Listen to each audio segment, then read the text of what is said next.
चल चल ओरे मेरे प्यारे, हर हर नर्मदे बोल के तू चल, मैया अमर कंठी वाली के पीछे पीछे। हम फिर आ गए आज नए एपिसोड लेके। तो चलिए गुरु परमहंस ज्ञानानंद महाराज जी के मुँह से सुन लेते नर्मदा परिक्रमा के नेक्स्ट एपिसोड कहाँ तक पहुँचे और आज का अनुभव। तमने नमः। सबिंदु सिंधु सुत सकल तरंग भंग रंजितम दिशत्सु पाप जात जात कारिवारि संयुतम कृतांत दूत काल भूत भीति हारि वरम दे तदीय पद पंकजं नमामि मात नर्मदे तदीय पाद पंकजं नमामि मात नर्मदे। नमः पार्वती पतये हर। माँ नर्मदा जी के किनारे किनारे तीर्थ यात्री परिक्रमावासी आ रहे थे।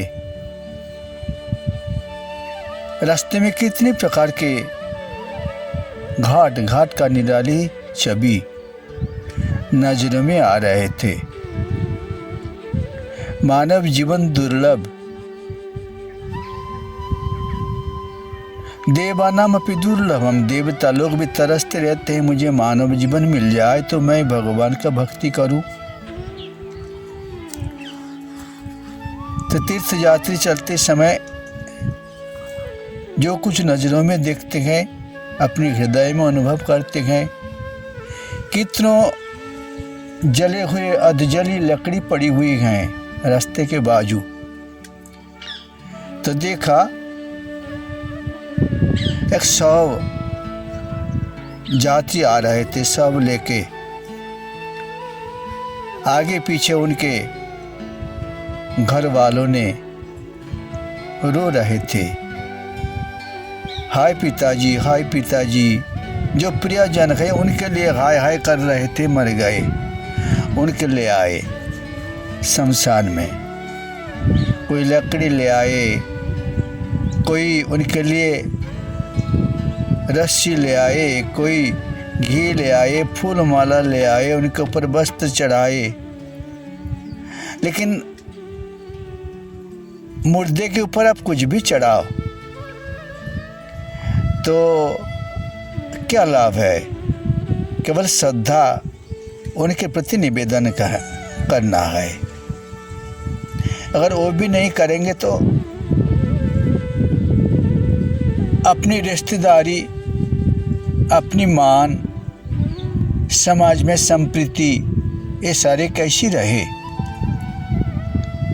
लेकिन जो शरीर में रहते हुए इतने प्रकार के संपर्क उनके साथ जोड़ के सभी लोग अपनी काम बनाते थे, वो शरीर से छूट जाने के बाद तो शरीर को ज़्यादा देर तक रखने का भी इच्छा किसी का भी नहीं होता है, कितने प्रियजन क्यों न हो।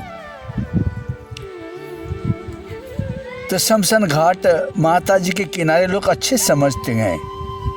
माता जी के किनारे किसी शरीर को जला दिया जाए तो वो कल्याण के मार्ग पर पहुंच जाएंगे, मोक्ष गति प्राप्त हो जाएंगे। इस प्रकार आस्था रख करके ही लोग माँ नर्मदा जी के किनारे जो अच्छे घाट हैं वहाँ पर ज़्यादा जलाते हैं, नहीं तो जहाँ तहाँ जला लेते हैं सब क्यों। किंतु किनारे तो बहुत सारे सब जलाते हैं। तो अभी एक सबको जला के गए, उसका धुआं उड़ रहे थे।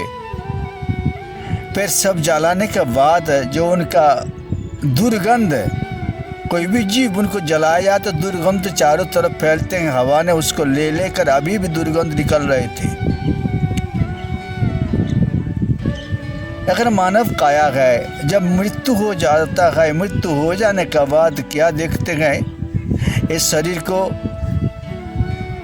माताजी कहते हैं ये मेरे शरीर हैं, मैंने इसको गर्भ में धारण किया है।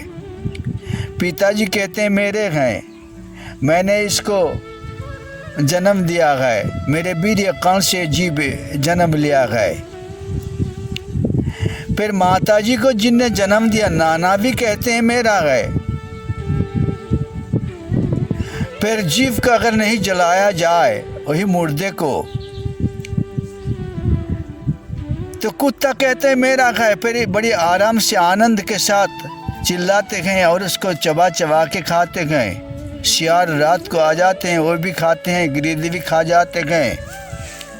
अगर हड्डी के साथ कुछ मांस जड़ा हुआ हो तो वो भी चींटी उसको आखिर तक भक्षण कर लेते हैं। कौआ का का का का कहते हुए वो खाते गए। कौआ पीतर का दूत है, वो क्या समाचार देते गए। कास्तव कांता, तुम्हारा कांता कौन है। कास्तव पुत्र, तुम्हारा पुत्र कौन है। कोई किसी का नहीं है, तुम अकेले संसार में आए हुए हो, तुमको संसार से अकेला ही जाना पड़ेगा। और अंतिम तुमने जो किया उसका फल, अच्छे किया तो अच्छे फल और बुरा कर्म किया तो बुरे फल तुमको ही भुगतना पड़ेगा। भगवान जी श्री गीता जी में कहते हैं ऊर्ध्वं गच्छन्ति सत्तस्था, जो अच्छे कर्म किए हुए हैं, भगवान की भक्ति किया है, जीते जी आत्मज्ञान लाभ किया हुआ है, मैं कौन हूँ इस प्रकार अनुभव किया है, ऊर्ध्वं गच्छन्ति सत्तस्था, उनका ऊर्ध्वगति हो जाता है। मध्ये तिष्ठन्ति राजसा, पाप और पुण्य, अच्छे भी किया बुरा भी किया, उसका मृत्यु लोक में पुनराय जन्म होता है। ऊर्ध्वं गच्छन्ति सत्तस्था मध्ये तिष्ठन्ति राजसा जघन्य गुणवृत्तिस्था, जो कुकर्मी है उनका अधोगति हो जाता है, नरकवास उनको मिल जाते हैं। वही सब जब तक उनमें प्राण था तब तक उन्हें कितने बड़े अहंकारी शरीर को जिन लोगों ने आत्मा मान के बैठते हैं उनका ही इसी प्रकार दुर्दशा हो जाता है, नरकवास हो जाता है। और मैं शरीर से परे हूँ, इस प्रकार विचार से जो आत्मा है, जिनका कभी भी नैनम छिन्नन्ति शस्त्राणि, अस्त्र के द्वारा जिनको नहीं काटा जाता है, नैनं दाहति पावक, जिनको अग्नि के द्वारा नहीं जलाया जा सकता है, और जिसको हवा के द्वारा सुखाया नहीं जा सकता है, और जिनको इस शरीर अग्नि से जला देते हैं किंतु आत्मा का कोई कुछ नुकसान नहीं पहुंचा सकते, वही जीव उनको जला दिया गया। मृत्यु के पश्चात जिससे बना हुआ था पंच तत्व से, वो पंच तत्व में फिर मिट्टी का जो हिस्सा है मिट्टी में मिल जाएंगे, अपने अपने हिस्सा बांट लेते हैं। मिट्टी का हिस्सा मिट्टी ले लेते हैं, जल का हिस्सा जल ले लेते हैं, अग्नि का हिस्सा अग्नि ले लेते हैं, हवा का हिस्सा हवा ले लेते हैं, आकाश का हिस्सा आकाश ले लेते हैं।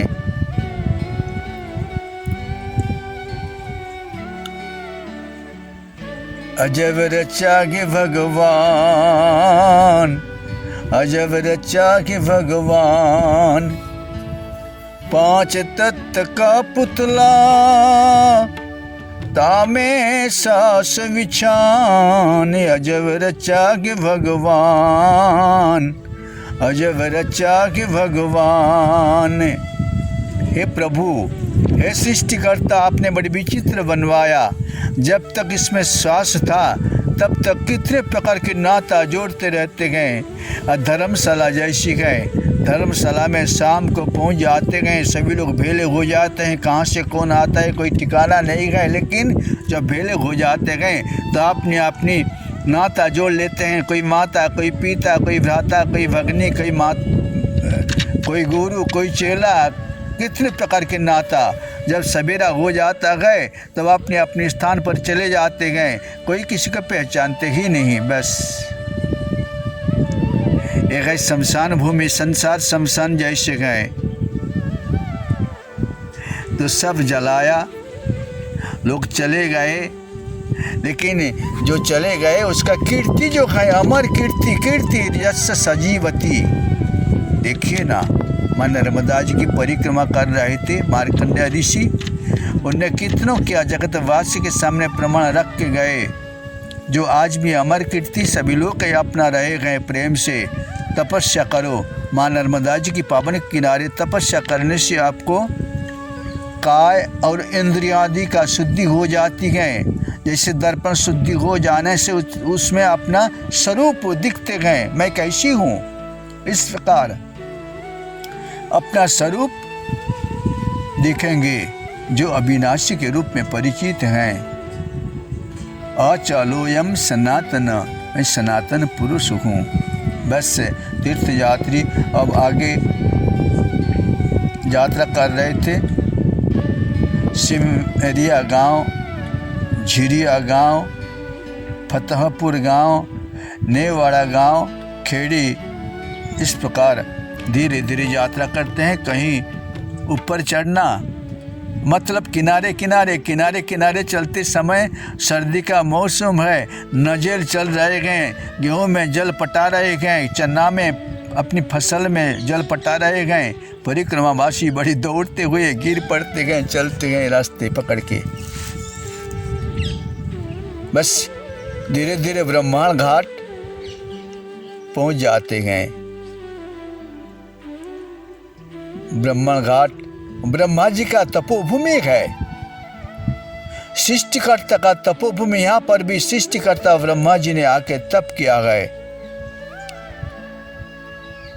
बहुत भीड़ है, गांव बसा हुआ है और तीर्थ यात्री यहाँ पर आके निवास भी कर लेते हैं। अन्न क्षेत्र लगा हुआ है। फिर यहाँ से आगे बढ़ के शाम को पहुंच जाते हैं हिरनपुरा गांव में, रात्रि निवास करते हैं। एक सज्जन सूर्यास्त हो गए थे, पहाड़ के किनारे किनारे रास्ता। आगे पता चला हिरनपुरा आपको 5-6 किलोमीटर पड़ेगा। तेजी रफ्तार से चल रहे थे। दाहिना तरफ पर्वतमाला विंध्याचल का अवशेष अंश है, झाड़ पेड़ से घिरे हुए हैं। सर्दी का मौसम है, निश्चित जगह में पहुंचना है। हिरनपुरा पहुंचते ही एक युवा ने ले गए अपने परिचित जगह में। उन्होंने घर में रात्रि विश्राम किया उनके घर में। फिर सवेरे उठ के नर्मदा हर करना ही पड़ा। ओम नमः पार्वती पतये, हर हर हर हर महादेव। उनके किनारा एक तपोभूमि, उनके किनारा एक तपोभूमि, समझो प्रभु का लीला। माता नर्मदा का परिक्रमा, आध्यात्मिक पाठशाला। माता नर्मदा का परिक्रमा एक आध्यात्मिक पाठशाला। जैसे पहाड़ी झरना बहती, जैसे पहाड़ी झरना बहती, उद्दाम नृत्य करती रहती, उद्दाम नृत्य करती रहती। हर हर हर हर हर धुन वो सुनाती, सुनते गुरु साथ चला, सुनते गुरु साथ चला। आध्यात्मिक पाठशाला, माता नर्मदा का परिक्रमा एक आध्यात्मिक पाठशाला।